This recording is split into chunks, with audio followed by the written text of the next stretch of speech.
რუდოლფ შტაინერი, სახარება მათესგან, მე-11 თავი. ჩვენ ნათელყავით, რომ ცდუნებებს, რომლებიც გაგებული უნდა იქნას როგორც ხელდასხმის ერთგვარი გზის იმპულსი, ცდუნებებს მოსდევს იმ ზემოქმედებების აღწერა, რომლებსაც ქრისტე ავლენს თავის მოწაფეებს. სახელმწიფო ძველ დოქტრინებს მათ სრულიად ახალი სახელწყობით წარმოუდგენს. ჩვენ დავინახეთ, რომ მოწაფეებისადმი მისი შეგონებები იყო არა მარტო ამ დოქტრინების გაცნობა, არამედ თუ შეიძლება ასე ითქვას, იგი მათში ღვიდა ძალებს, რომელთაც კაცობრიობისთვის განკურნავი იმპულსები მოჰქონდა. ამას ცხადყოფს მოთხრობების სასწაულებრივ განკურნებებზე. გუშინ ვილაპარაკეთ საგნებზე, რომელთა გაგება იმ სახით, რა სახითაც იგი დროთა განმავლობაში უნდა იქნეს ათვისებული, სულის მეცნიერული შემეცნებიდან მომდინარე კეთილნებას მოითხოვს. ის ფაქტი, რომ გარკვეული ძალები ქრისტედან სხივდებოდა და მისი მოწაფეების სამშვინველებს მსჭვალავდა, სრულიად განსაკუთრებული მოძღვრების შედეგი გახლდათ. ჩვენ შევეცადეთ შეძლების დაგვარად ადამიანურ ენაზე გადმოგვეცა ეს იდუმალება, ყურადღება გავამახვილეთ ბუნებასა და არსზე იმ შეგონებებისა, რომლითაც ქრისტე თავის მოწაფეებს მიმართავდა. ზოგადად, ქრისტე იყო ერთგვარი პუნქტი, ერთგვარი წერტილი, რომელშიც თავს იყრიდა და კონდენსირდებოდა მაკროკოსმოსიდან დედამიწისკენ მომართული ძალები. ეს ძალები მსჭვალავდა მოწაფეების სამშვინველებს, მაგრამ მათი კონცენტრირება მოწაფეთა სამშვინველებში შესაძლებელი იყო მხოლოდ იმ ნიჭის და შესაძლებლობების წყალობით, ქრისტე იესოში რომ იყო თავმოყრილი. და ძალები ჩვეულებრივ ადამიანში მხოლოდ ძილის დროს რომ შემოდის, ანუ როდესაც ადამიანი თავის თავს ვერ აცნობიერებს, მოწაფეებს ქრისტე იესოს გამჭო სამყაროს შორეთიდან მსჭვალავდა. ამ ძალთა შესახებ შეიძლება ითქვას, რომ ეს იყო თვით კოსმოსის ცხოველმყოფელი და შემაგონებელი ძალმოსილების განსახიერება. ამ ძალთა გაგება, რაც იმავდროულად სამყაროს ყოფიერების გაგების შესაძლებლობასაც გვანიჭებს, შესაძლოა მხოლოდ მაშინ, თუ კი ზეციური თანავარსკვლავედების გარკვეულ მოვლენებში ვერ გვევით. და რამდენადაც ეს იდუმალება მათ ეს სახარებას ეხება, მოდით გავეცნოთ მათ. ანუ ზეციური თანავარსკვლავედების გარკვეულ მოვლენებს. თავდაპირველად უნდა გავაცნობიეროთ, რომ ქრისტე იესოს ძალით მსჭვალულების კვალდაკვალ როგორ ვითარდებოდა მოწაფეებში მიწიერი პირობების გაგება. ისინი ერთგვარად საკუთარი თავის, ცხოვრების მიმართებით უნდა გაზრდილიყვნენ ცოცხალ სიბრძნეში, გაზრდილიყვნენ 1000 სხვადასხვა ხერხით. და აი, ჩვენ წარმოგვიჩენენ თუ როგორი სრულიად განსაკუთრებული ხერხით ხორციელდებოდა ამგვარი ზრდა ერთ-ერთ მოწაფეში, ერთ-ერთ მოციქულში. მაგრამ მისი ცხოვრების ამ ერთ-ერთი უდიდესი და უმნიშვნელოვანესი მოვლენის აზრი გარშემო იწერება მხოლოდ მაშინ, როდესაც მას ერთიანი ფაქტების ჭრილში ვიხილავთ. გავიხსენოთ, რომ ყოველი პიროვნება კაცობრიობის ევოლუციის კვალ ვითარდება. ჩვენ ამაოდ როდი ვინაცვლებთ ერთი ინკარნაციიდან მეორეში. ჩვენ ამაოდ არ დავბადებულ ვართ პოსტ-ატლანტიდურ ეპოქაში, ძველ ინდოეთში, შემდეგ სპარსულ, ეგვიპტურ, ქალდეურ და ბერძნულ ლათინური კულტურების ეპოქებში. ეს განსხეულებები ჩვენთვის წარმოადგენდა უდიდეს სკოლას, საიდანაც ყოველი ახალი ინკარნაციის დროს უნდა ამოგვეწვდინა ის, რაც კონკრეტული კულტურისთვის იყო ნიშანდობლივი. ჩვენი თანდათანობითი განვითარებაც სწორედ ამან განაპირობა. რას ნიშნავს, რას მოიაზრებს ადამიანის ეს განვითარება კაცობრიობის ევოლუციის სხვადასხვა პერიოდებში? ელემენტარულ ანთროპოსოფიული შემეცნებიდან ჩვენთვის ცნობილია, რომ ადამიანი სხვადასხვა წევრისგან შედგება. ეს წევრებია ფიზიკური სხეული, ეთერული სხეული, ასტრალური სხეული. ასტრალურ სხეულს უკავშირდება გრძნობადი სამშვინველი, განსჯითი სამშვინველი და ცნობიერი სამშვინველი. ადამიანური ბუნების უმაღლესი ელემენტები, საიდანაც მიმართულია ჩვენი განვითარება. ეს უკვე გახლავთ თავად სული, სიცოცხლეს სული და სული ადამიანი. ესე იგი, კიდევ ერთხელ წავიკითხოთ. ადამიანი შედგება 3 წევრისგან: ფიზიკური სხეული, ეთერული სხეული, ასტრალური სხეული. ასტრალურ სხეულს უკავშირდება გრძნობადი სამშვინველი, განსჯითი სამშვინველი და ცნობიერი სამშვინველი. ხოლო ადამიანის ბუნების უმაღლესი ელემენტები საითკენაც მიმართულია ჩვენი განვითარება. ეს უკვე არის თავად სული, სიცოცხლეს სული და სული ადამიანი. ეს უკვე ეს არის იგი უმაღლესი ელემენტები ადამიანური ბუნების. და წარმოიდგინეთ, რომ ამ ყოველ ცალკეულ კულტურაში ჩვენი ბუნების ერთ-ერთი წევრის მიმართებით რაღაც ხორციელდება. პირველ ეპოქაში, ძველ ინდურ ეპოქაში, გარკვეული ძალები ჩაინერგა ეთერულ სხეულში, რისი წყალობითაც ადრინდელთან შედარებით მისი მნიშვნელობა გაიზარდა. რაც ფიზიკურ სხეულში უნდა ჩაბეჭდილიყო, ეს უკვე ატლანტიდური ერის ბოლო პერიოდში იქნა ჩაბეჭდილი. პოსტ-ატლანტიდურ ეპოქაში მოვლენილი პირველი ძალები ადამიანის ეთერულმა სხეულმა მიიღო. ზოგიერთი ძალები ასტრალურმა, ანუ გრძნობადმა სხეულმა ძველი სპარსული ეპოქის, ხოლო გრძნობადმა სამშვენივრმა ეგვიპტურ-ქალდეური კულტურის ხანაში შეინივთა.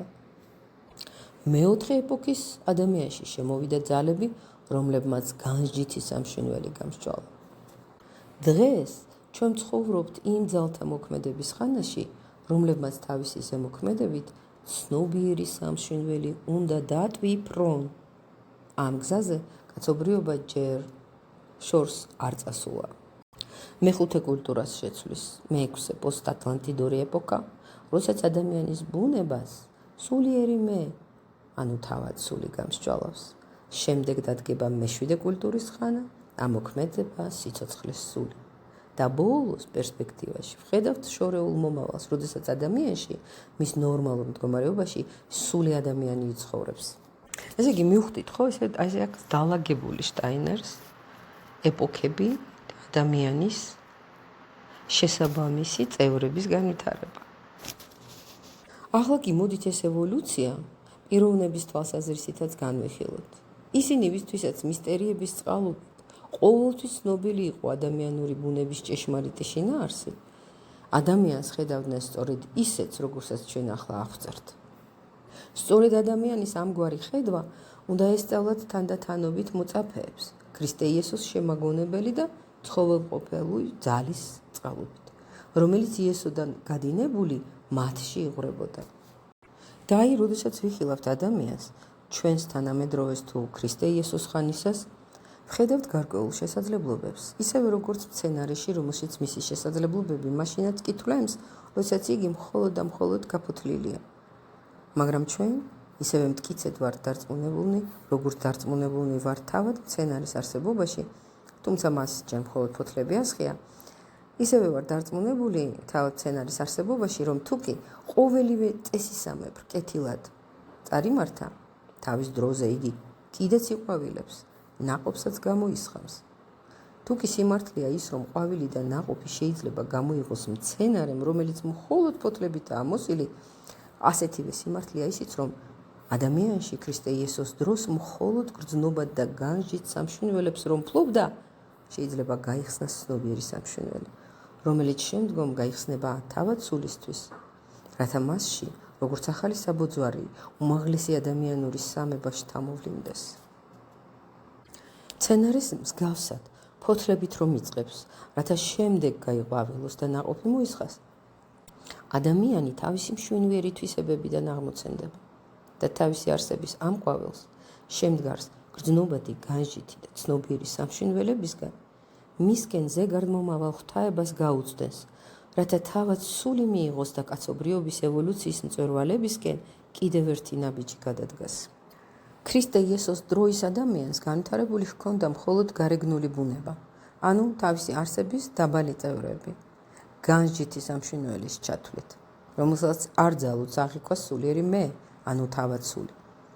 მაგრამ ადამიანი წინად გრძნობდა, რომ მომავალში ამ გარსებიდან, როგორც ბავშვი ან როგორც ნაყოფი, დაიბადება ცნობიერი სამშვენიველი, რომელსაც ხელეწიფება გაიხსნას თავად სულისთვის. რას უწოდებდნენ მისტერიებში იმ ყვავილს, რომელიც ადამიანური არსების სიმრთელიდან იშლებოდა და აგვირგვინებდა ადამიანურ ბუნებას. რა სახელით უნდა მოეხსენიებინათ იგი ქრისტეს წინწასულ მოწაფეებს.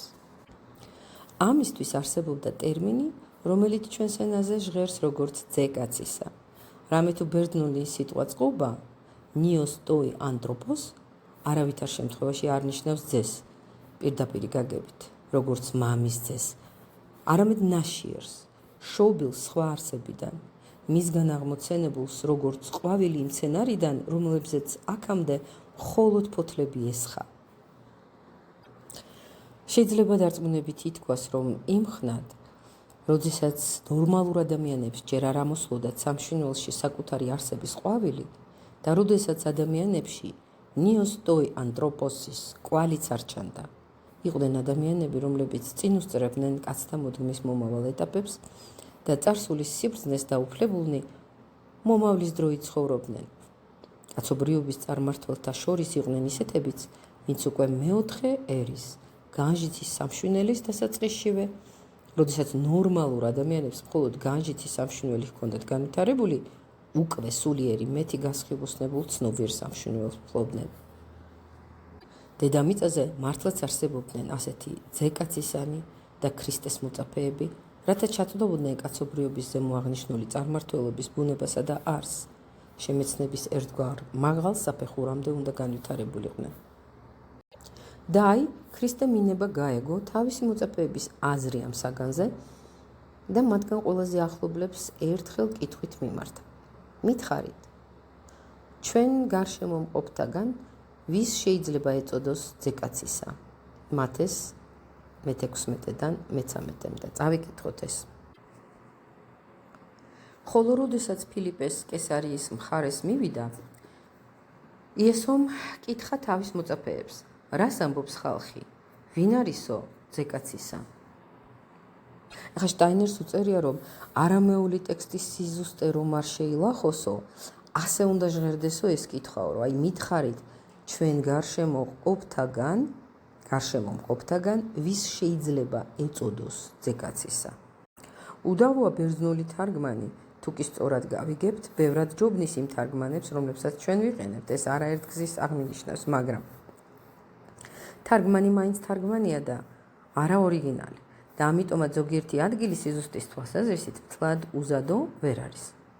მაშასადამე წარმოვიდგინოთ ქრისტე, რომელიც ეკითხება მოწაფეებს, რას ამბობენ დღეს წარსულის ადამიანებზე, რომლებიც უკვე იმ დროისთვის ბერძნულ ლათინურ ეპოქას განეკუთვნებოდნენ, რომელი იყო მათგან ძეკაცისა და მოწაფეები პასუხობენ, ელია, იოანე ნათლისმცემელი, იერემია და ზოგიერთი წინასწარმეტყველი. ქრისტეს მიერ მომადლებული შემეცნების წყალობით მოწაფეთათვის მართლაც ცნობილი იყო, რომ ამ მოძღვრებმა მოიპოვეს გარკვეული ძალები, რომელთა მეშვეობითაც შეძლეს ამაღლებულიყვნენ ძეკაცის დონემდე, ისინი ძეკაცის მატარებელი ადამიანები გახდნენ. მაგრამ მოწაფე სახელად პეტრე ამ კითხვას კიდევ სხვაგვარადაც პასუხობს. რათა გავიგოთ მისი პასუხი, საჭიროა ღრმად აღვიბეჭდოთ სამშვენიველში ყოველივე ის, რაც ამ დღეებში მათეს სახარებიდან გამომდინარე ქრისტე იესოს მისიაზე ითქვა. ქრისტეს იმპულსის წყალობით ადამიანს შესაძლებლობა მიეცა სრულად განევითარებინა საკუთარ თავში თავისი მეს შეგნება, სრულად გაეხსნა მე ვარ, აი ამის არსის შინაარსს. სხვაგვარად რომ ვთქვათ, მომავალში ხელდასხმის გზით მავალი ადამიანები ზესამყაროებში განიმაღლებენ ისე, რომ მთელ ამ გზაზე სრულად შეინარჩუნებენ მე ვარ შეგნებას. მაშინ, როდესაც ჩვეულებრივ ნორმალურ ადამიანს ამ შეგნებით მხოლოდ ფიზიკური სამყაროს შემეცნება ძალობს. ეს კი ფიზიკურ სამყაროში ქრისტეს მოვლენებით გახდა შესაძლებელი. ამრიგად, თამამად შეგვიძლია ვთქვათ, რომ ქრისტე მატარებელია იმ ძალისა, რომელმაც კაცობრიობას მე ვარ შეგნების მთელი სისრულე უბოძა. არაერთგზის აღმინიშნავს, რომ სახარებათა ზოგიერთი მოწინააღმდეგენი ან თავის ნებაზე მოაზროვნე ადამიანები წმინდა წერილის კომენტირებისას სწორედ ყველაზე არსებით იგნორირებენ.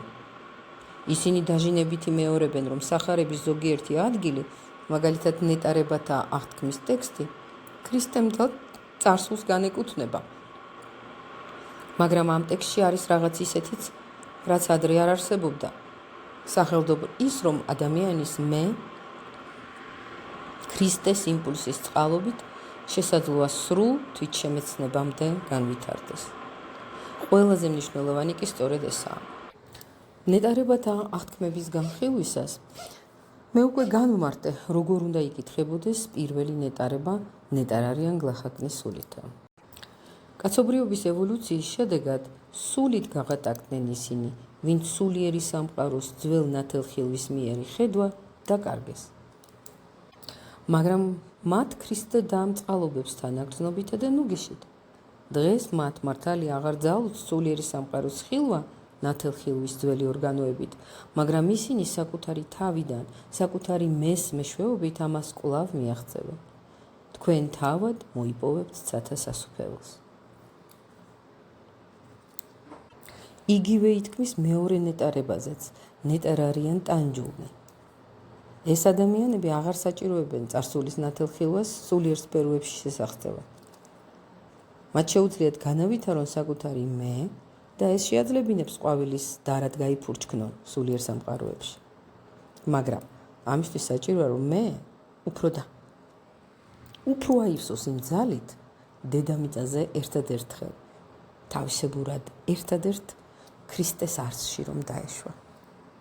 ჩვენს თანამედროვეებს არ აწყენდათ დაფიქრება ზოგიერთ საგნებზე. შემთხვევითი როდია, რომ თაზე ქადაგებისას აღთქმულ ყველა ნეტარებაში მეორდება მეტად მნიშვნელოვანი ბერძნული შესიტყვება ოტი აუტონ ეტ ბაზილეა ტონ ურანონ. ავიღოთ პირველი ლექსი, ნეტარ არიან გლახაკნის სულითა. მისი გაგრძელება ასე უნდა იკითხებოდეს თავის თავში. ან თავად თვითონ მოიპოვებენ ისინი ცათა სასუფეველს.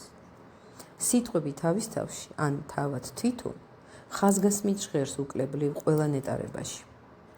მომიტევეთ ესოდე მნიშვნელოვან საგანზე ეს რამდენადმე ფამილარული შენიშვნა, მაგრამ ურიგო არ იქნებოდა ერთ მშვენიერ დღეს მიგვეღო გადაწყვეტილება და სიტყვა აუტონ, რაც სიტყვა ავტომობილის შემადგენელი ნაწილია, გამოგვეყენებინა არა მარტო მანქანების მიმართ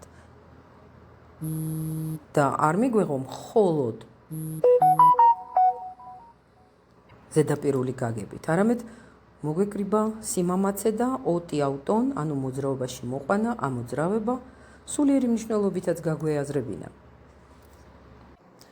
და ჩვენმა ეპოქამ მიიღოს ეს როგორც გაფრთხილება.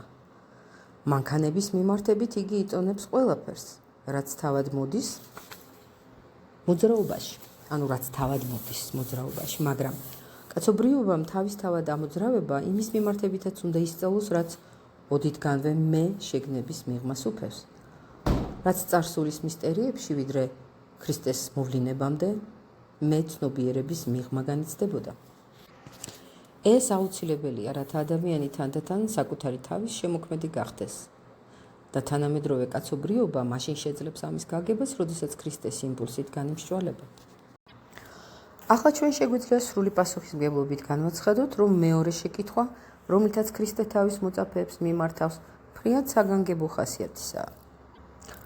თავიდან ქრისტე ეკითხება მოწაფეებს, კაცობრიობის წარმმართველთაგან ვის უწოდებთ ძეკაცისას?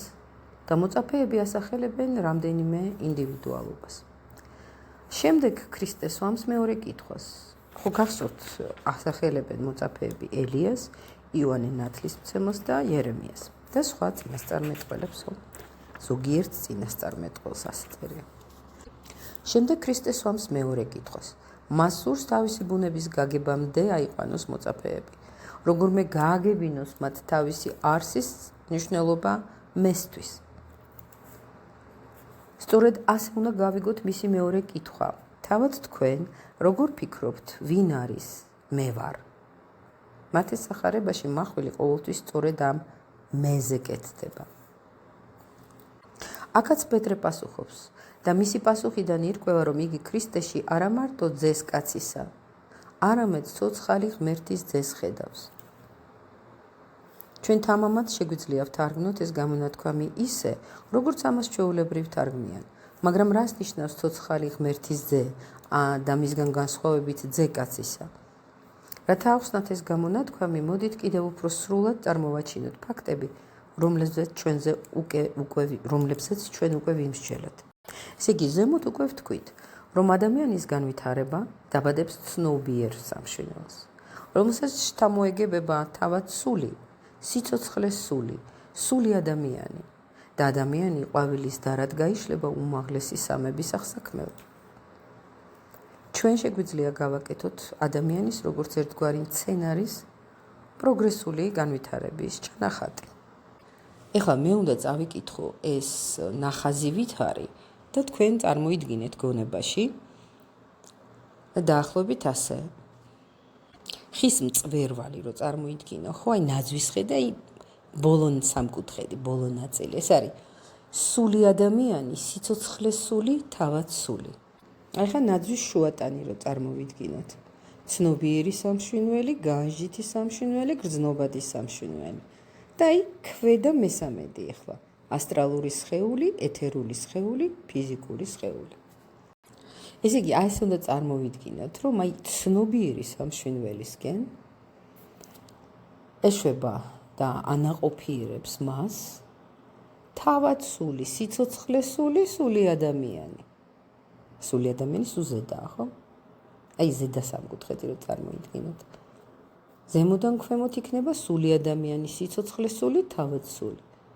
ამ ნაწილის ქვემოდან ზემოთ თავად სული, სიცოცხლეს სული, სული ადამიანი. ესე იგი, ცნობიერ სამშვინველამდე ეშვება და ანაყოფიერებს მას თავად სული.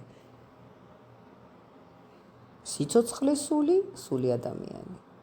თუ კი თავისი არსების ყველა დანარჩენი ქვემდებარე წევრით ადამიანი მიემართება ქვემოდან ზემოთ და ძე-კაცის ყვავილში იფურჩქნება, რათა განაგრძოს განვითარება და მეს სრულ შეგნებას მიაღწიოს, ამ დროს თავად სული, სიცოცხლეს სული და სული ადამიანი მასში უნდა დაეშვან.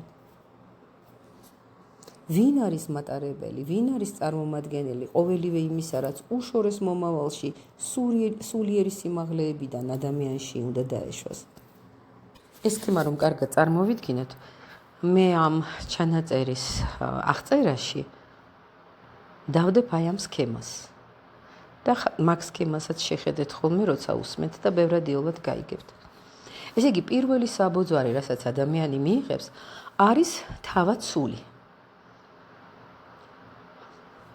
მე სულიერი. ვინ აღიქვამს ამ საბოძვარს? ზეგარდმოვლენილ სულიერ მეს. მას აღიქვამს ძე ღვთისა, რომელიც ცოცხალ არის. ანუ ცოცხალი ღმერთის ძე. და აი ქრისტე იესო სახარების ამ მონაკვეთში სვამს კითხვას, რა უნდა შთამოვლინდეს ადამიანში ჩემი იმპულსის წყალობით. სული, მაღლიდან ცხოველმყოფელი საწყისი, აი ეს უნდა დაეშვას ადამიანში. ეხლა ქვემოდან ზემოთ როცა მივდივართ და აი ვამბობთ, ხო, ფიზიკური სხეული, ეთერული, ასტრალური სხეული, მერე ასტრალური სხეული უკავშირდება რას?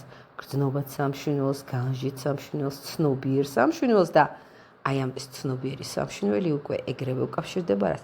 თავად სულს. აი გარი პირველი საბოძვარი, ანუ თავად სული, მე სულიერი. და აი ამ საბოძვარს ზეგარდმოვლენილ სულიერ მეს აღიქვამს ძე ღვთისა, რომელიც ცოცხალ არის, ანუ ცოცხალი ღმერთის ძე. და აი ქრისტე იესო სახარების ამ მონაკვეთში სვამს კითხვას, რა უნდა შთამოვლინდეს ადამიანში ჩემი იმპულსის წყალობით. და პასუხი არის რა? სული, მაღლიდან ცხოველმყოფელი საწყისი. სული იგივე რა არის, ხო? მაღლიდან ცხოველმყოფელი საწყისი. ეს უნდა დაეშვას ადამიანში. ასე ხვდებიან ერთმანეთს ძე-კაცისა, დაბლიდან მაღლა მზარდი და ძე ღვთისა, ცოცხალი ღმერთის ძე, მაღლიდან დაბლა ჩამომავალი. ჩვენ მათი ზუსტი განსხვავება გვმართებს აუცილებლად. როგორ ჩანს მოწაფეებს გაუჭირდათ ამ კითხვაზე პასუხის გაცემა. შეკითხვის მთელ სირთულეს კი განაპირობებს ის, რომ მოწაფეებს ახლად მიღებული აქვთ ის უნარი, რაც სახარებების წყალობით ძალზე ნელა და თანდათან შემოვა ჩვეულებრივ ადამიანებში და რაც მოწაფეებმა როგორც საბოძვარი ქრისტე იესოს სხივ მკობელი და ცხოველმყოფელი ძალის მეშვეობით პირველებმა აღიქვეს. მოწაფეებს ჯერ არ გააჩნდათ ის სიმტკიცე, მათ რომ საშუალებას მისცემდა თამამად ეპასუხათ კითხვაზე, რას წარმოვადგენ მე. რამე თუ შეიძლება ითქვას, რომ პასუხი, რომელიც გასცა ერთ-ერთმა მოწაფემ პეტრემ, შენ ქრისტე ხარ ცოცხალი ღმერთის ძე, არ მომდინარეობდა იმ ნორმალური სულიერი უნარებიდან, რითაც იგი დაჯილდოებული იყო ხელდასხმის წყალობით და რამაც მას ამგვარი პასუხი შეაძლებინა. მოვიშველიოთ ჩვენი ინტუიცია და ხატოვნად წარმოვიდგინოთ ზემოთქმული. ქრისტე უმზერს პეტრეს და ფიქრობს, ეს უკვე რაღაცას ნიშნავს. ეს მართლაც დიდი რამაა, რომ ამ ბაგეებმა წარმოთქვა ასეთი სიტყვები. ისინი არ შეიძლება იყოს ცნობიერების ნაყოფი. ამ სიტყვებში მჟღავნდება გაცილებით უფრო ღრმა ძალები, რომლებიც ყოველ ადამიანში თვლემს და მხოლოდ ნელ-ნელა და თანდათანობით მაღლდება ცნობიერებამდე. მოწაფეებს ჯერ არ გააჩნდათ ის სიმტკიცე, მათ რომ საშუალებას მისცემდათ ამამად ეპასუხათ კითხვაზე, რას წარმოვადგენ მე. რამე თუ შეიძლება ითქვას, რომ პასუხი, რომელიც გასცა ერთ-ერთმა მოწაფემ პეტრემ, შენ ქრისტე ხარ ცოცხალი ღმერთის ძე, არ მომდინარეობდა იმ ნორმალური სულიერი უნარებიდან, რითაც იგი დაჯილდოებული იყო ხელდასხმის წყალობით და რამაც მას ამგვარი პასუხი შეაძლებინა. მოვიშველიოთ ჩვენი ინტუიცია და ხატოვნად წარმოვიდგინოთ ზემოთქმული. ქრისტე უმზერს პეტრეს და ფიქრობს, ეს უკვე რაღაცას ნიშნავს, ეს მართლაც დიდი რამაა, რომ ამ ბაგეებმა წარმოთქვა ასეთი სიტყვები. ისინი არ შეიძლება იყოს ცნობიერების ნაყოფი. ამ სიტყვებში მჟღავნდება გაცილებით უფრო ღრმა ძალები, რომლებიც ყოველ ადამიანში თვლემს და მხოლოდ ნელ-ნელა და თანდათანობით მაღლდება ცნობიერებამდე. ჩვენ ვატარებთ ფიზიკურ სხეულს, ეთერულ სხეულს, ასტრალურ სხეულს და მეს. ასტრალური, ეთერული და ფიზიკური სხეულების გარდაქმნის გზით ჩვენ თავად სულის, სიცოცხლეს სულის და სული ადამიანისკენ ვისწრაფვით. ეს ყველაფერი სულის მეცნიერების ფუძემდებლური დებულებაა. თავად სულის ძალები, რომელთაც ჩვენს ასტრალურ სხეულში მომავალში განვავითარებთ, უკვე ცხოვრობს მასში, მაგრამ მათ განკარგავს ღვთაებრივი იმპულსები და არა თავად ადამიანი. აი ეს ძალიან მნიშვნელოვანია. ასევე ჩვენს ეთერულ სხეულში ამჟამად უკვე ცხოვრობს ღვთაებრივი სიცოცხლეს სული. და ამიტომაც პეტრეს შემყური ქრისტე ამბობს, შენი ბაგეებით ახლა მეტყველებ და არა ის არსება, რომელიც ამჟამად შენს ცნობიერებაში ცხოვრობს, არამედ არსება, რომელმაც შენს არსში მხოლოდ მომავალში განავითარებ. მაგრამ იგი უკვე ცხოვრობს შენში. ისე, რომ ის შესახებ არაფერი იცი. ის, რაც არის შენ სხეულსა და სისხლში, ვერ ამოთქვამდა იმ სიტყვებს, შენ რომ ახლა წარმოთქვი, ანუ შენ ქრისტე ხარ ცოცხალი ღმერთის ძე. შენში მეტყველებენ ადამიანის ცნობიერების ზღურბლ ქვეშ არსებული ძალები. ადამიანში არსებულ ძალთაგან ყველაზე უღრმესი. პეტრეში მყოფადი უმაღლესი იდუმალი არსი, რომელსაც ქრისტე ზეციერ მამას უწოდებს, ჭეშმარიტად პეტრეს შემქმნელი ძალაა, მაგრამ მისთვის იგი ჯერ უცნობია. სწორედ ეს ძალა მეტყველებს იმ წუთებში მისი ბაგეებით და ამიტომაც ამბობს ქრისტე, არა ხურცი და სისხლი გიცხადებს ამას, არამედ ჩემი მამა ცად არსებული. მათე 16:23. მაგრამ ეს ამით არ ამოიწურება. ქრისტეს ამავე დროს ისიც უნდა ეფიქრა, რომ პეტრეს მთელი ბუნება, ადამიანური კონსტიტუცია ისეთია, რომ მისი სულისმიერი მოღვაწეობა, განპირობებული ცნობიერი ძალებით, ხელს არ უშლის მამის ქვეცნობიერ ძალებს მასში და ეს ძალები იმდენად ძლევამოსილია, რომ მას შეიძლება დაეყრდნო და აღაშენო მასზე. ეს ძალა მოჭარბებითაა პეტრეში. იგივე ძალა ყველა ადამიანში ცხოვრობს. ოღონდ არაცნობიერად და მხოლოდ მომავალში განვითარდება. ქრისტე ასე ფიქრობს. თუ კი ის, რაც მე შემიძლია, მივცე კაცობრიობას, ანუ ჩემი იმპულსი უნდა გავრცელდეს და მოიცვას ადამიანი, მაშინ იგი უნდა აშენდეს მასზე, რაც პეტრემ თქვა. შენ ქრისტე ხარ, შენ ხარ ცოცხალი ღმერთის ძე.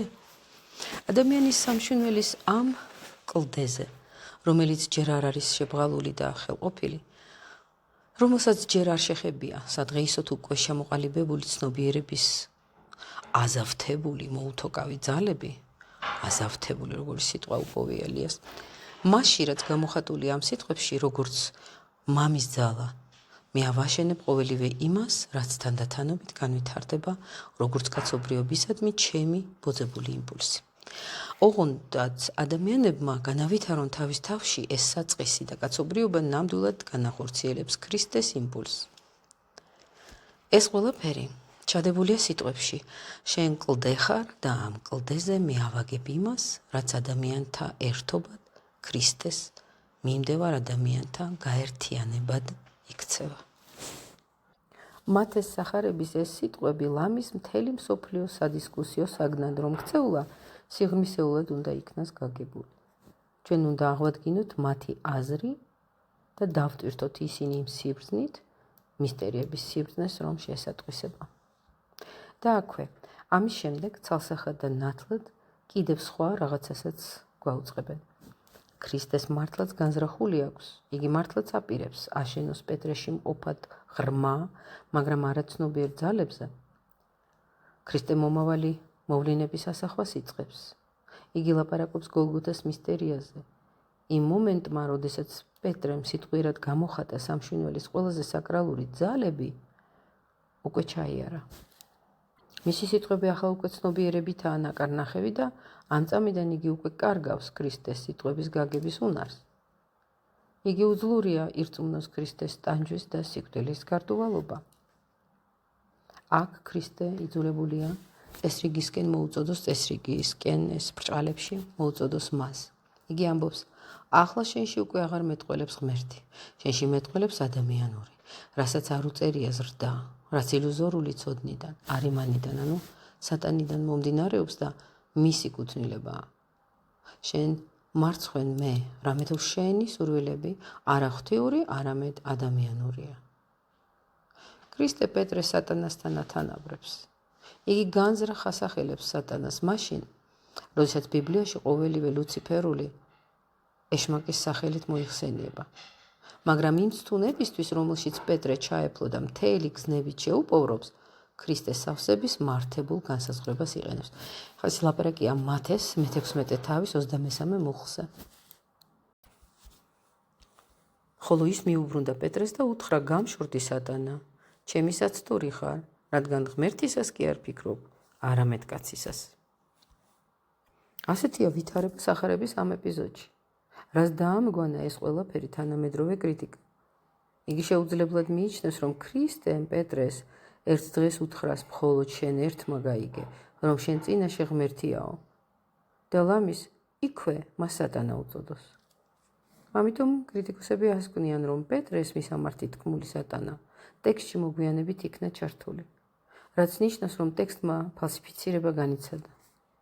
საქმე კი ის გახლავთ, რომ ყველა ის ფილოლოგიური ვარაუდები, რომლებშიც კრიტიკოსები დაბორიალობენ, ჩალის ფასადაც არ ღირს, მხოლოდ მიუკერძოებელ გამოკვლევას ძალუძს გამოავლინოს ბიბლიის და მსგავსი ძეგლების რეალური ისტორიული საფუძვლები. მაგრამ ჩემ მიერ ციტირებულ ორ ტექსტ შუა არის კიდევ ერთი, რომლის გაგებასაც შევძლებთ მხოლოდ მაშინ, თუ კი მისტერიების უძველეს, მაგრამ მაინც მარად ახალ სწავლებას გავეხსენებთ. ამ სწავლების თანახმად ადამიანი, როგორცაც მას დედამიწაზე ვხედავთ, წარმოადგენს არა ადამიანურ ერთეულს, არამედ კაცობრიობის მთელ კრებითობას, თავისებურ ხატსახეს იმისა, რაც სამყაროში მთელ მაკროკოსმოსში არსებობს. ჩვენ ვილაპარაკეთ იესო ნაზარეველის გენეალოგიაზე.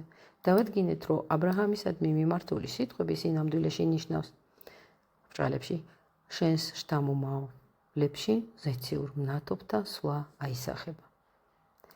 ანუ 12 თანავარსკვლავედის კონსტელაციასა და ზოდიაქოს ნიშნებში პლანეტების სვლა 12 მუხლში და ებრაელი ხალხის სამჯერ 12 თაობის ისტორიულ მოვლენებში უნდა განმეორდეს.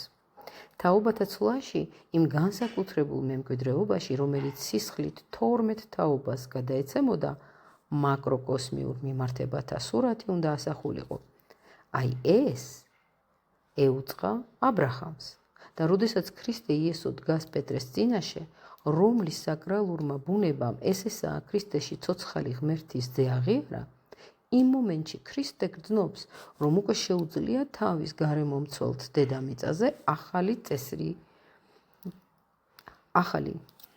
წესრიგების, ახალი წყობის დამყარება აუწყოს. თუკი აბრაჰამისთვის კოსმოსური წყობა სისხლის მიერ კავშირებში გამოიხატა, ახალი მორალური წყობა უნდა აისახოს მასში, რადგან ადამიანი თავისი მესწყალობით იქცევა. როდესაც ადამიანები გაიგებენ ქრისტეს არსს, შეიქმნება თემები, ასოციაციები, დაფუძნებული არა სისხლის ერთიანობაზე, არამედ სიყვარულზე. სამშვინველიდან სამშვინველში გაიბმება ძაფები, რომლებიც სიყვარულში დააკავშირებს მათ. ებრაულ სისხლში თაობიდან თაობაში გამდინარე სისხლში აისახებოდა მაკროკოსმიური სტრუქტურები, ზუსტად ისევე, როგორც ის, რაც აშორიშორებდა, აცალკევებდა კაცთა მოდგმას. თავისი არსით შეადგენდა პირველ ხატს იმისა, რაც ზეცაში იყო გაბატონებული. ამიერიდან კი ის, რაც აკავშირებს და სიყვარულში აერთიანებს ადამიანებს, ცნობიერი მეს იმპულსებიდან უნდა აღმოცენდეს. სწორედ ასე უნდა გავიგოთ სიტყვები, რომლებსაც ქრისტე პეტრეს ქვასთან დაკავშირებული გამონათქვამის შემდეგ ეუბნება. და ის, რასაც შეკრავ დედამიწაზე, ანუ რაც საკრალური ბუნების ძალებით შეიკრება, უპასუხებს იმას, რაც ზეცაშია შეკრული, ხოლო რასაც იგივე ბუნება გახსნის აქ დედამიწაზე, ის ასევე გაიხსნება ზეცაში. წარსულში ადამიანთა ურთიერთობის მთელი აზრი სისხლის ერთობაზე იყო აგებული. მაგრამ თანდათან ადამიანები უფრო მეტად უნდა გაერთიანდნენ მორალური და სულიერი კავშირებით. თუკი ერთი რომელიმე ადამიანის შექმნის საზოგადოებას, მისთვის ეს იქნება უაღრესად მნიშვნელოვანი და ანთროპოსოფიული თვალსაზრისიდან გამომდინარე შეგვიძლია ვთქვათ, რომ ამ ადამიანის კარმა საზოგადოების კარმას დაუკავშირდა. როდესაც მოწყალებას აწვდით მათ ხოვარს, იცით, რომ ეს არავითარ შემთხვევაში არ ეწინააღმდეგება მის კარმას. ასევე, როდესაც საზოგადოება მავანის ინდივიდუალურ კარმას თავის თავზე იღებს. საზოგადოებას შეუძლია პიროვნებას დახმარება გაუწიოს, შეეშველოს მისი კარმის ზიდვაში.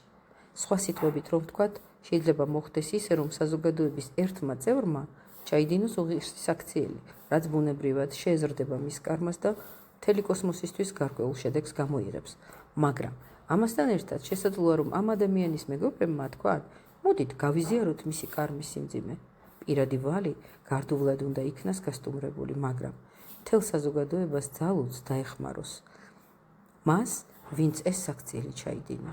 ცალკეული ადამიანის კარმა შესაძლოა იმდენად შეერწყას საზოგადოების კარმას, რომ მან შეძლოს შეგნებულად აიღოს საკუთარ თავზე თავისი წევრის დანაშაული. მთელი საზოგადოება განიცდის ადამიანთან ერთად და ამასთანავე ეხმარება მას, ცდილობს გამოასწოროს. ასევე ეკლესიის შემთხვევაშიც ეკლესია იღებს ადამიანური ცოდვების, ადამიანის კარმული სიმძიმის გაზიარების ვალდებულებას. აქ ლაპარაკი არა იმაზე, რასაც ჩვენ დროში ცოდვათა მიტევებას უწოდებენ, არამედ რეალურ კავშირზე, ცოდვის ტვირთის აღებაზე და საზოგადოებამ ეს შეგნებულად უნდა გააკეთოს. თუკი ოდნავ მაინც გვესმის მნიშვნელობა სიტყვებისა შეკვრა, გახსნა, ცოდვათა მიტევების ყოველ რიტუალში უნდა წარმოვიდგინოთ ის ვალდებულება, რასაც ეკლესია თავის თავზე იღებს.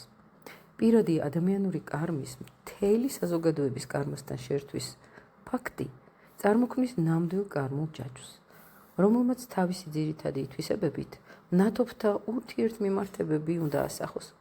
ცალკეული ადამიანის კარმა საერთო კარმასთან უნდა იყოს დაკავშირებული არა ნებისმიერად, არამედ ისე, რომ საზოგადოებრივი წყობა, საზოგადოებრივი ორგანიზმი ზეციური წყობის ხატსახედ იქცეს.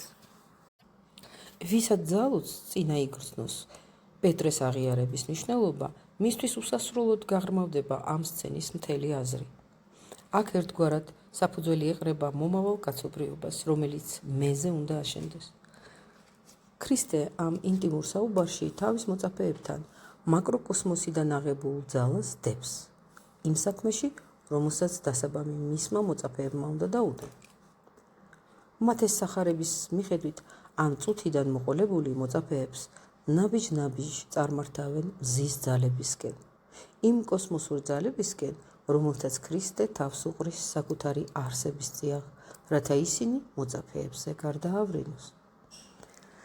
გახსოვთ ალბათ, რომ ხელდასხმის ერთ-ერთ მომენტში მოწაფე კოსმოსში იფრცობა. და აი ქრისტეს სწორედ ამ გავრცობისთვის საჭირო იმპულსი მოაქვს. ქრისტე თავის მოწაფეებს კოსმოსისკენ მიმავალ გზაზე აყენებს. მოწაფე, რომელიც ხელდასხმის ამ გზას გადის, შეგნებულად ივრცობა კოსმოსში და თანმიმდევრულად მონაკვეთ ხსნის მას. ხოლო თავად ქრისტე, რომელიც ასე ვთქვათ მთელი მიკროკოსმოსის მასშტაბით ივრცობა, ყოველი მხრიდან თავს უყრის და თავის მოწაფეებისკენ მიმართავს კოსმოსში ცირკულირებად დინებებს. ზოგ წყაროში წერია დენებს და დინებებს, დენებს იყოს. წარმოვიდგინოთ ასეთი სცენა. ადამიანი იძინებს, მისი ფიზიკური ეთერული სხეულები საწოლშია, ხოლო კოსმოსში მიდის მისი ასტრალური სხეული და მე.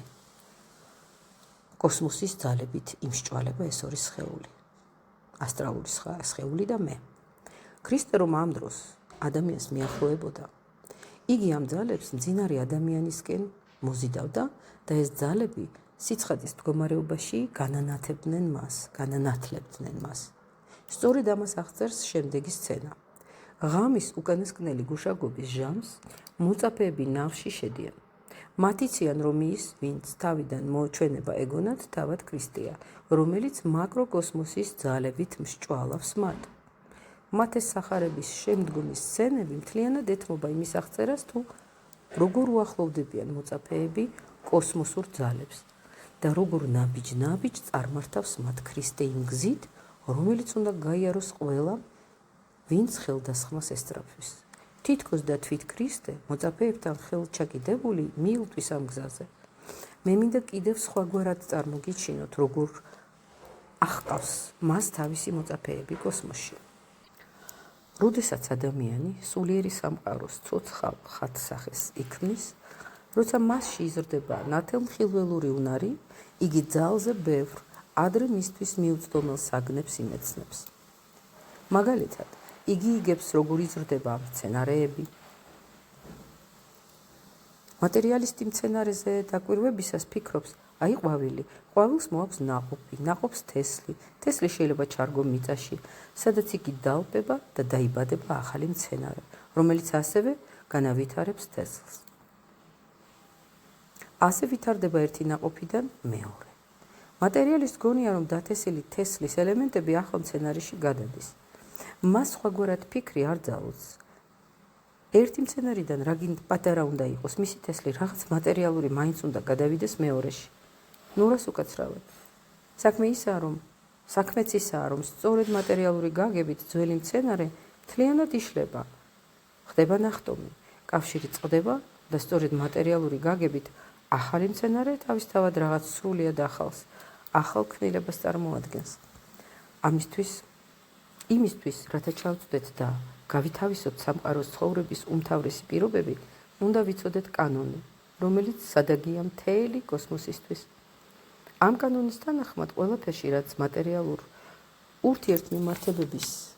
ურთიერთმიმართებებს ეხება, უცაბად ნახტომს აქვს ადგილი. მისტერიებში ამ კანონს სრულიად განსაკუთრებული ხერხით ასწავლიდნენ. მისტერიებში ამბობდნენ, რომ კოსმოსში გასვლისას მომავალი ხელდასხმული ამ ნახტომის გამომწვევ ძალებს ხვდება. კოსმოსში გადაადგილებისას ადამიანი გარკვეული მიმართულებით თანავარსკვლავედების შესატყვისად მოძრაობს. ამ დროს ეს თანავარსკვლავედები ასოების მნიშვნელობას იძენს. ასე რომ, როდესაც ადამიანი გარკვეული მიმართულებით ივრცობა, მან იცის, რომ ამ დროს მას წინაპრიდან შთამომავალზე გადასვლის არხი ეხსნება. არხი არა, არსი ეხსნება. იქნება ეს მცენარე, ცხოველი, ადამიანი და თვით პლანეტაც კი, რადგან ნახტომები პლანეტარულ განვითარებაშიც არსებობს. როდესაც სატურნის ყოფიერება მზეში გადავიდა, ამ დროს რაც კი სატურნზე მატერიის სახით არსებობდა, ყველაფერი ერთიანად გაქრა. იგივე განმეორდა მზიდან მთვარის და მთვარიდან დედამიწის ყოფიერებაში გადასვლისას. ეს კანონი დიდსა და მცირეზე ერთნაირად ვრცელდება. არსებობს ორი ნიშანი, რომელიც ამ კანონს შეესაბამება. ერთი უძველესი ნიშანი, რომელიც უპირატესად ხატოვნად ასახავდა ამ ნიშანს და შედარებით ახალი ნიშანი, რომელიც კალენდარში შეგიძლიათ იხილოთ. პროგრესირებადი ევოლუციის პროცესში უკვე მომხდარი, ანუ ის, რაც უკვე მოხდა, ერთგვარი სპირალის სახით გარედან შიგნით იხვევა. ხოლო ახალი ევოლუცია თავის მოძრაობაში ძველს უშუალოდ არ ებმის. ძველი ევოლუციის ხვეულის ბოლოს და ახლის დასაწყის შორის ჩნდება ნახტომი, რის შემდეგაც მოძრაობა საწინააღმდეგო მიმართულებით განახლდება. ეს არის კირჩხიბის ნიშანი, რომელიც თავიდან სიმბოლურად გამოხატავს ზრდის პროცესს ნებისმიერ ევოლუციაში, ხოლო შემდეგ როგორ ჩნდება ახალი აღმონაცენი. არსებობდა ამ კანონის კიდევ უფრო ადრინდელი გამოხატულება და რაოდენ უცნაურადაც არ უნდა გეჩვენოთ, მისი სიმბოლური ხატსახე იყო სახედარი და ჩოჩორი, წინაპარი და შთამომავალი. ეს ხატსახე მოიაზრებოდა როგორც ერთი მდგომარეობიდან მეორეში გადასვლა. დიახ, კირჩხიბის თანავარსკვლავედს ადრე სახედრის და მისი ნაშიერის სახით ხატავდნენ. ეს უნდა ვიცოდეთ. ეს დაგვეხმარება იმის გაგებაში, რომ ადამიანის კოსმოსში ასვლა თავისთავად გადამწყვეტი შემოტრიალება და სრულად ახალი შემეცნების ფლობას მოითხოვს. როდესაც ასტრონომიის ენაზე ამბობენ, რომ მზე ადის კირჩხიბის თანავარსკვლავედში, გაივლის მას, აღწევს კულმინაციურ წერტილს და შემდეგ კვლავ ეშვება, ეს მართლაც ასეა. თავიდან ხელდასხმული გარკვეულ ძალთა შემეცნების მიზნით ადის სულიერ სამყაროში, შემდეგ კი ამ ძალებთან ერთად კვლავ დედამიწას უბრუნდება, რათა თავისი ცოდნა კაცობრიობას მოახმაროს. ქრისტემ თანახმად იმისა, რაც მოცემულია მათეს და ასევე სხვა სახარებებში, ეს ყველაფერი თავის მოწაფეებს წარმოუჩინა. ქრისტე მოქმედებდა არა მარტო სიტყვით, არამედ იდეა ხატსახეების მეშვეობითაც. რაცა ცოცხალ ხატსახეში განეცხადებინა თავისი ზესვლა იმ სიმაღლეებში, ოდესმე საკუთარი ძალებით კაცობრიობაც რომ დაიუფლებს. იგი სახედრის და მისი მოზარდი ნაშიერის სიმბოლოს იყენებს. ესე იგი, ამით მოწაფეებს ქარაგმულად მიანიშნებს კანონზე, რომელიც სულიერ ცხოვრებაში კირჩხიბის თანავარსკვლავედით გამოიხატება.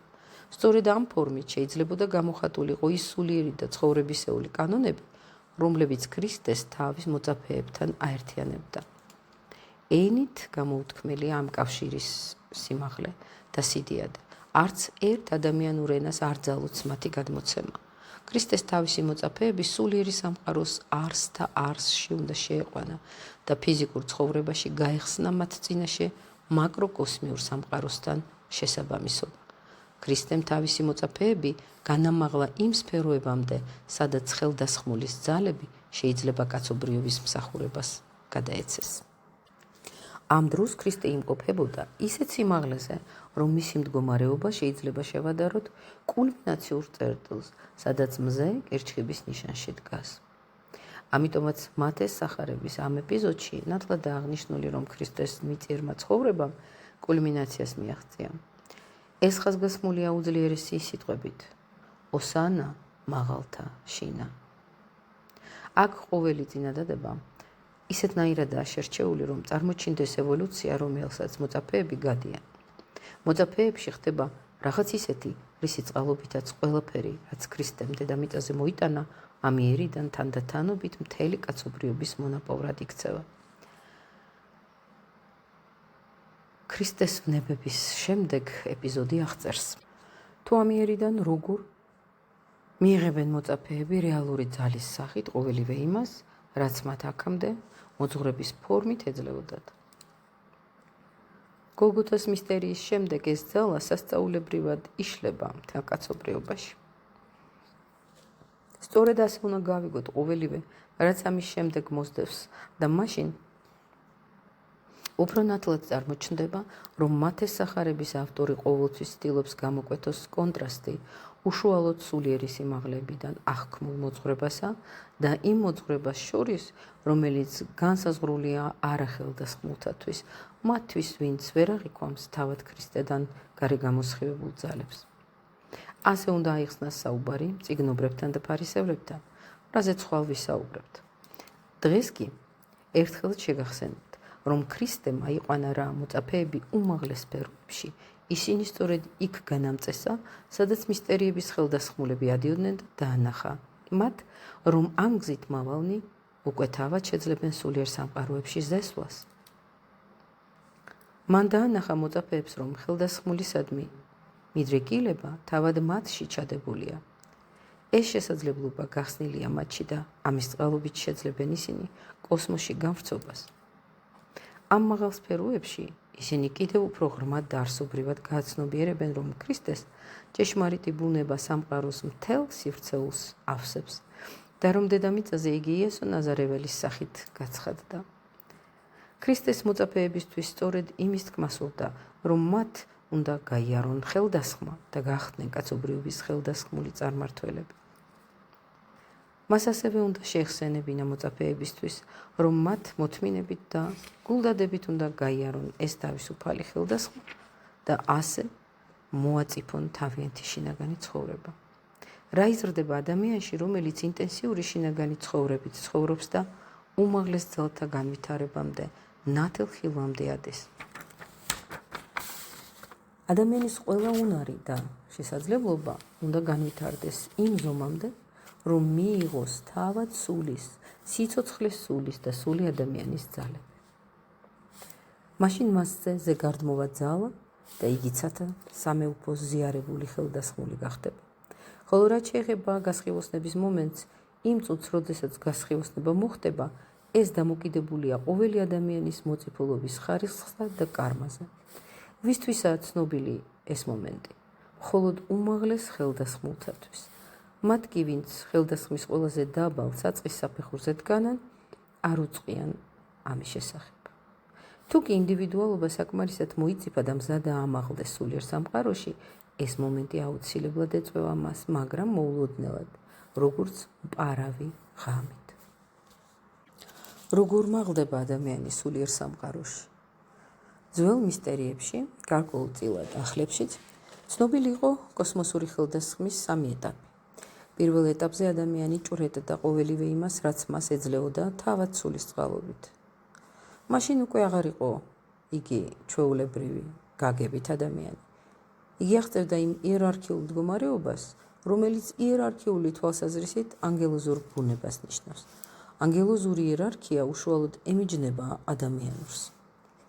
ასე სპარსულ მისტერიებში ადამიანს, რომელიც თავად სულის მოქმედებით ადიოდა მაკროკოსმოსში, ხან სპარსელს უწოდებდნენ, იმიტომ რომ ადამიანი უკვე აღარ იყო ერთეული პიროვნება და სპარსელი ხალხის ანგელოზს განეკუთვნებოდა, ხანაც ანგელოზურ არსს ან ღვთაებრივ არსს.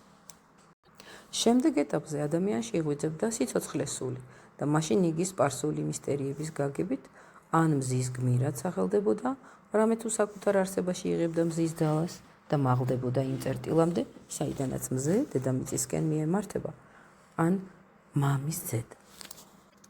იმ ადამიანს კი, რომელშიც ეშვებოდა ატმა, ანუ სული ადამიანი, ძველ მისტერიებში მამას უწოდებდნენ.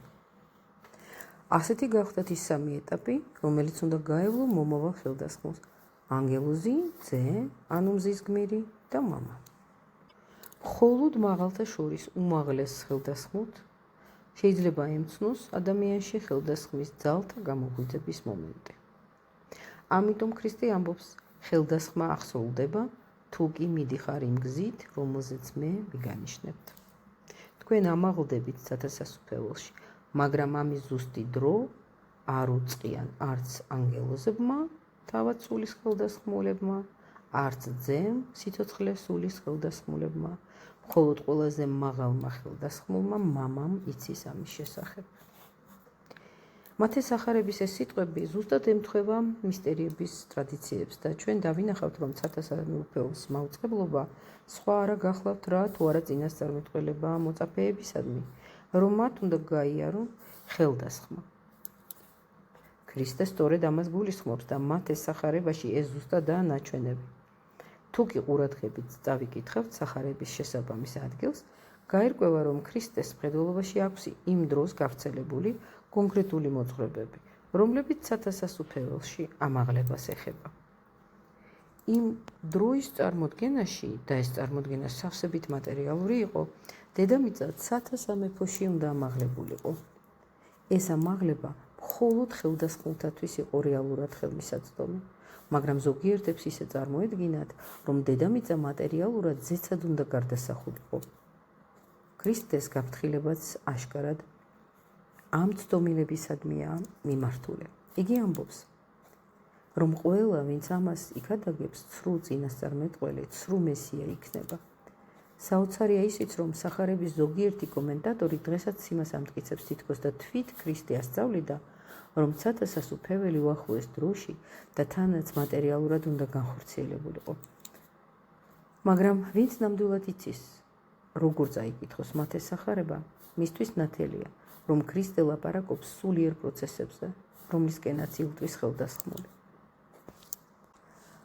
შემდგომ მიწიერ ევოლუციაში კაცობრიობის ის ნაწილი, რომელიც ქრისტეს მიერქმევა, ასევე ამაღლდება ცათასასუფეველში, რამე თუ თავად დედამიწაც განსულიერდება. მაგრამ ამ მიმართებით ჩვენ კიდევ უფრო ღრმად უნდა ჩავწვდეთ მათეს სახარებას. მისდამი ჩვენს კრძალულებას ისიც აღმავებს, რომ იგი, როგორც არც ერთი სხვა სახარება, საშუალებას გვაძლევს მსუბუქად და ძალდატანების გარეშე ავიტაცოთ ის, რასაც ქრისტე ყოველთა უწინარეს, მედან გამომდინარე ნერგავდა თავის მოწაფეებში. ჩვენ ვხედავთ ქრისტეს გარშემორტყმულს თავისი მოწაფეებით. ჩვენ ვაკვირდებით იმას, თუ როგორ მოქმედებენ კოსმოსური ძალები ადამიანური სხეულის გამჭოლ და გვეუფლება განცდა, რომ ქრისტეს ხელჩაკიდებით მიჰყავს მოწაფეების შემეცნებისკენ, რომელსაც უნდა ფლობდეს ყველა, ვინც ხელდასხმას ესწრაფვის. ჩვენ ვგრძნობთ, როგორ იბმება ქრისტეს გარშემო ადამიანური კავშირები და მიმართებები. ამის მადლით მათ ეს სახარება ჩვენთვის უაღრესად ადამიანური, უაღრესად ახლობლური ხდება. მათ ეს სახარება საშუალებას გვაძლევს გავიცნოთ ადამიანი, ქრისტეს მატარებელი, ნაზარეველი იესო და გავიგოთ, როგორ შემოდის ქრისტე ადამიანის ბუნებაში. მათ ეს სახარება ფაქტებში ასახავს ადამიანური ენით გადმოგვცემს თვით ციურ მოვლენებს და ეს ეხება არა მხოლოდ ხელდასხმის გარემოებებს, არამედ მთლიანად კაცობრიობას, რასაც ხვალინდელ ბოლო ლექციაში წარმოვაჩენთ.